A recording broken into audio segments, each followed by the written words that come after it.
नमस्कार, news port में आपका स्वागत है।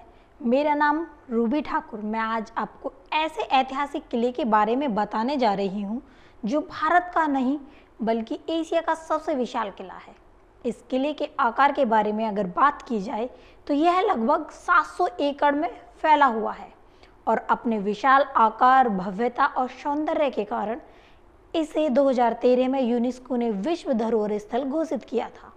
अब आप सोच रहे होंगे ऐसा कौन सा किला है जो इतना विशाल है। चलिए मैं आपको इस बारे में पूरी जानकारी देती हूँ। यह वो किला है जिसे राजपूतों के साहस, शौर्य, त्याग, बलिदान की धरोहर माना जाता है। जी हाँ, मैं बात कर रही हूँ राजपूतों की शान चित्तौड़गढ़ किले की। इसका निर्माण मौर्य शासक द्वारा करवाया गया था। 7वीं शताब्दी से यह किला राजस्थान का गौरव बढ़ा रहा है। 7वीं शताब्दी में मौर्य वंश के शासक चित्रांगद मौर्य ने चित्तौड़गढ़ दुर्ग का निर्माण करवाया था। इसकी ऊंचाई 180 मीटर। इस किले में ऐतिहासिक स्तंभ और मंदिर बने हुए हैं। तो आइए जानते हैं भारत के इस सबसे बड़े किले के इतिहास और इससे जुड़े रोचक एवं दिलचस्प तथ्यों के बारे में।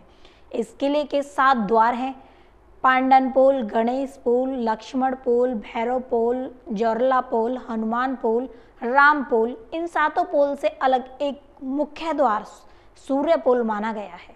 इस किले में 113 मंदिर और ऐतिहासिक इमारत और ऐसे कहा जाता है कि पहले इस किले में 84 जल निकाय थे जो 50,000 सैनिकों को 4 साल तक पानी की आपूर्ति प्रदान कर सकते थे। कहा जाता है इस किले में एक ऐसी जगह भी है जहां से खड़े होकर पूरे चित्तौड़गढ़ का सुंदर नज़ारा देख सकते हैं। यह इमारत पूरे किले में सबसे ऊंची इमारत है। इस इमारत का नाम विजय स्तंभ। वैसे तो चित्तौड़गढ़ के नाम कई जीत शामिल हैं और हर जीत पर वहां के राजा कुछ न कुछ किया करते थे। ऐसी ही एक जीत ने विजय स्तंभ की नींव रखी थी। चित्तौड़गढ़ को विजय स्तंभ का प्रतीक भी माना जाता है। राणा कुंभा ने 1448 में सुल्तान महमूद खिलजी पर विजय हासिल कर इस स्तंभ की नींव रखी थी और इसको विजय स्तंभ का नाम दिया गया। कहा जाता है कि विजय स्तंभ का निर्माण कार्य 10 सालों में पूरा हुआ था। यह 9 मंजिला इमारत है और इसमें 157 सीढ़ियां हैं। इस इमारत को शिव शंकर के डमरू के आकार में बनाया गया है। इस इमारत से पूरे चित्तौड़गढ़ का खूबसूरत नज़ारा भी देख सकते हैं। प्राचीन समय में चित्तौड़गढ़ किले में 1 लाख से भी ज्यादा लोग रहते थे, जिसमें राजा रानी से लेकर दास दासियां और सैनिक शामिल थे।